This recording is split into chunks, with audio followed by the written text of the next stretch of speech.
teman-teman pebisnis Yes. itu jalan-jalan ke Bali. Jadi top of mind daripada semua orang kalau jalan-jalan ternyata ke Bali, termasuk pebisnis. Yes. Jadi bisa dibayangkan ketemu teman-teman pebisnis yang kalau di Jakarta ketemunya susah sekali, di Bali mereka open karena mereka sedang berlibur. Sebagai orang luar, saya melihat Bali ini punya potensi. Sedikit demi sedikit saya yakin pemerintah membuka. Penduduk Bali juga welcome. Yeah. Ini akan membangkitkan lagi. Bali akan segera bangkit.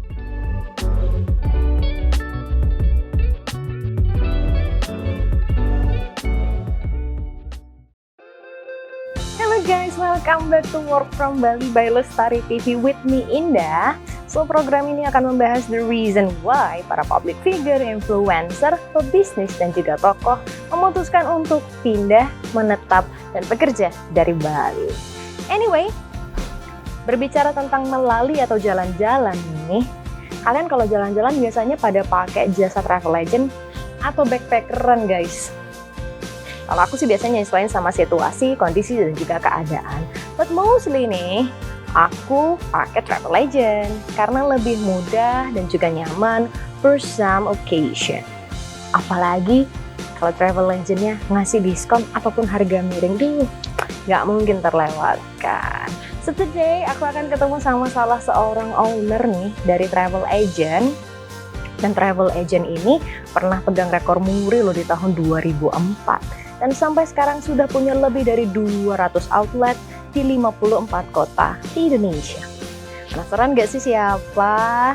But sebelum kelupaan, jangan lupa support Lestari TV dengan cara like, comment, subscribe, dan juga share Lestari TV di seluruh sosial media kalian. So, tunggu apa lagi? Let's go, let's come!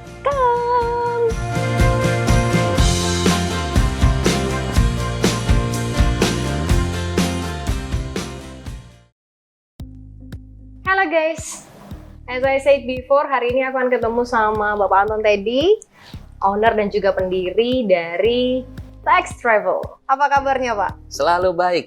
Di Bali tambah baik lagi. Wah, luar biasa. Jadi Bali ini membawa aura positif gitu lah ya Pak ya. Rambut saya aja tumbuh. Wah, berita yang baik ya. It's a good news. Yes, it is. Indah boleh tanya ya Pak ya? Iya, boleh. Pak Anton boleh dong dikasih tahu, Indah juga pengen tahu, teman-teman juga pasti pengen tahu, Pak Anton asalnya dari mana nih? Saya dari lahir sampai SMP di Sukabumi. Oke. Lalu SMA-nya di Jakarta, sampai sekarang menetap di Jakarta. Oke, jadi memang ternyata tidak di satu tempat ya. Dan akhirnya dalam beberapa waktu yang lalu memutuskan untuk ke Bali.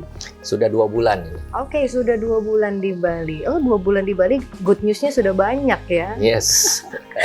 Anyway, Pak Anton selama di Bali apa sih yang sering Pak Anton lakukan atau kebiasaan or maybe rutinitasnya? Pagi saya olahraga, masih bisa ke gym lagi di sini. Kebetulan ada satu hotel yang gymnya sepi, tapi hotelnya 5-star hotel. Wow. Dan selain itu jalan-jalan di pantai, ini juga luar biasa sekali. Saking bagusnya pantainya, saya kasih nama Mirror Beach. Mirror Beach. Mirror Beach, dan orang pada tanya di mana Mirror Beach gitu karena cari di GPS tidak ada gitu. It's only you. Yes. Who knows? Ya, dan setelah itu siang saya ada kegiatan jadi konsultan di beberapa perusahaan. Dan saya melihat dari sisi yang berbeda.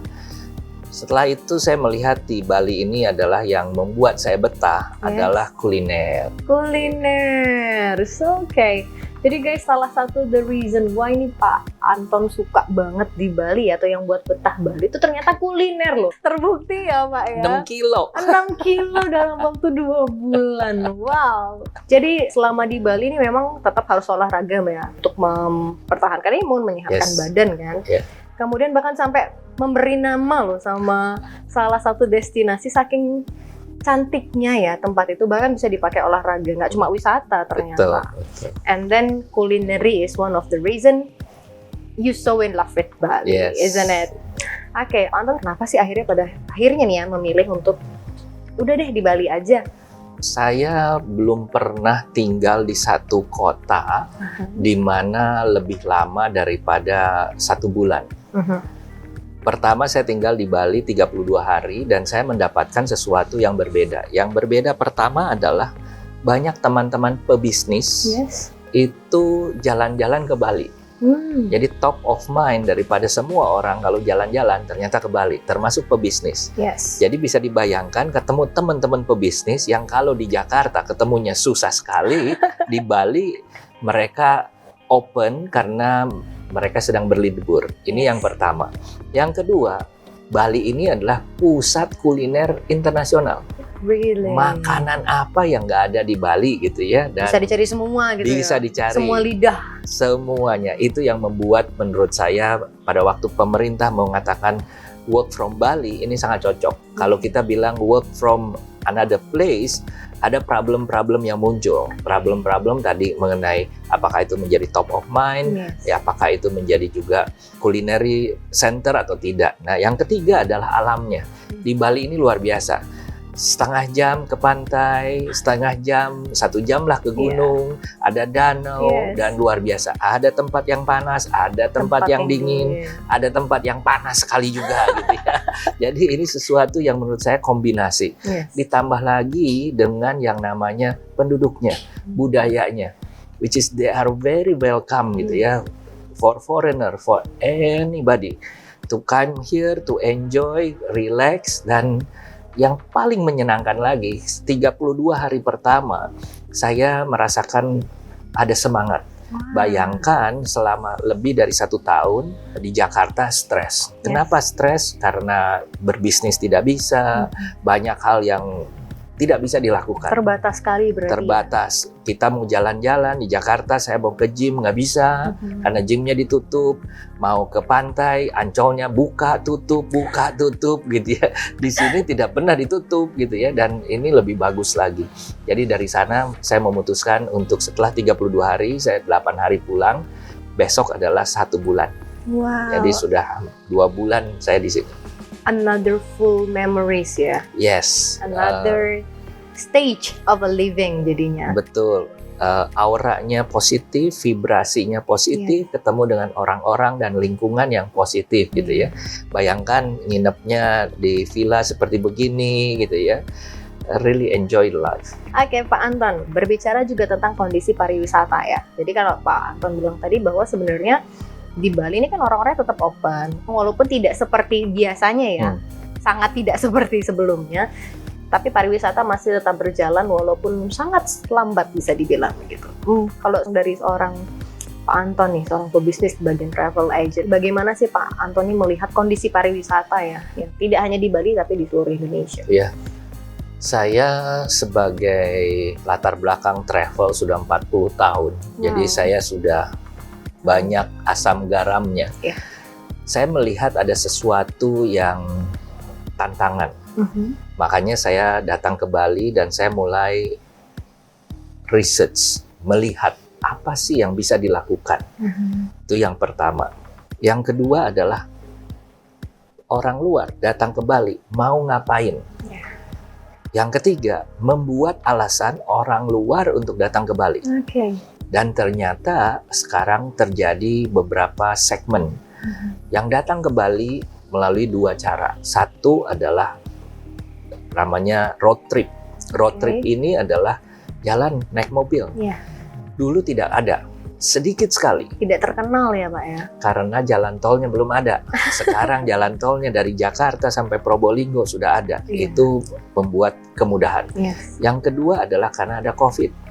Dulu naik pesawat lebih mudah, lebih cepat. Sekarang faktor keamanan, kebersihan dan lain sebagainya sehingga naik pesawat mungkin ada yang takut. Lalu mulailah dengan road trip tadi. Yang kedua adalah dengan pesawat.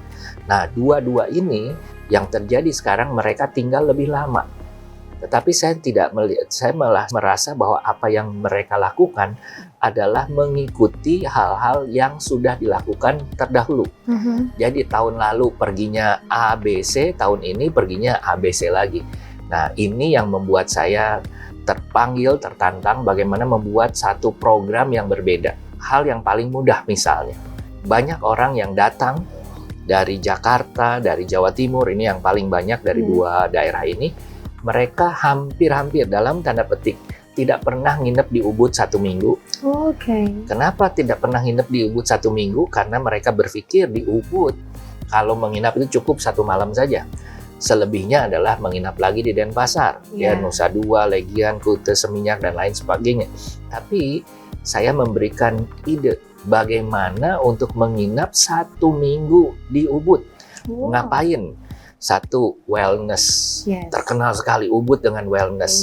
Kedua, detox. Siapa yang nggak mau di detox? Betul. Mau supaya lebih sehat lagi. Lalu diet. Siapa yang nggak mau kelihatan kurus gitu ya? Makanan sehat, meditasi, healing, yoga dan lain sebagainya. Dan itu bisa dilakukan di satu tempat saja. Di satu tempat di Ubud. Kedua, siapa yang pernah menginap di Bedugul atau di Batur? Seringkali tidak ada. Semua pergi ke sana tapi tidak pernah menginap. Nah, saya memberikan alasan kenapa harus menginap.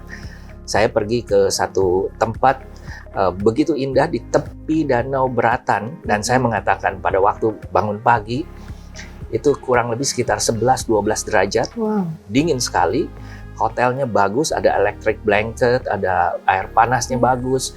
Dan itu di tepi danau dan mengingatkan saya kepada Mirror Lake, danau kaca. Mirror Lake. Yes, Mirror Lake yang ada di New Zealand. Bayangkan itu adanya adalah di Beratan gitu ya. Nggak jauh perlu ke New Zealand nyari Mirror Lake. Lalu pergi ke daerah Munduk. Saya juga menemukan hotel di sana bagus sekali. Menginap lagi 2 malam. Jadi menginap 2 malam di tepi Danau Beratan, menginap 2 malam di Menduk, menginap lagi misalnya di Danau Batur yang ada air panasnya dan seterusnya. Give the reason and show what Bali have gitu ya. Ya ini yang luar biasa menurut saya. Dari sini sebagai orang luar saya melihat Bali ini punya potensi. Termasuk kemarin saya baru pergi misalnya ada Goa Maria di Air Sani di Singaraja sana yang banyak tidak diekspor. Nah ini sedikit demi sedikit saya yakin pemerintah membuka penduduk Bali juga welcome. Ini akan membangkitkan lagi. Bali akan segera bangkit. So guys, Bali is paradise and it always will be a paradise for everyone else. Bahkan dari seorang Pak Anton yang sudah terjun dan malang melintang loh di travel agent for 40 years. Tahu Bali mungkin bahkan lebih dibanding orang Bali itu sendiri. So kita akan main quiz and then the quiz name is Nyak Sing Kitu. Nyak nyak nyak. Jadi nyak sing keto itu artinya mau apa enggak Pak? Gitu. Kalau ditanya nyak sing keto Pak? Nyak. Asik. Nyak gitu ya. Artinya mau guys. Mau. Gitu. So Pak Anton di tangan saya ada 4. Ini 4 card. 4 card guys. Ini. 4 card yang di balik ini ada beberapa pertanyaan dan saya yakin ini pertanyaannya kalian tunggu-tunggu karena akan menjawab beberapa curiosity-nya teman-teman. So silakan Pak. Mulai dari merah. Merah dulu. Oke. Jadi pertanyaan yang pertama, sebutkan makanan khas Bali selain babi, Pak. Nah ini, makanan Bali selain babi ini apa, Pak? Ayam betutu. Ayam betutu.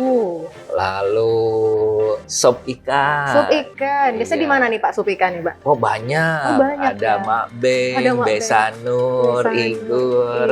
Iya. Wah, banyak ya, Pak. Banyak. Next ada apa lagi, Pak? Satu lagi, ini makanan Bali atau bukan ya? Kalau ikan bakar gitu. Ikan bakar. Biasanya Iya. favorite place-nya di mana, Pak? Kalau orang-orang mungkin tanya cuma di Kedonganan atau di Jimbaran. Iya, itu Kalau yang Pak paling Alex? gampang. Oh, yang paling gampang. Iya, Kalau- paling gampang di sana.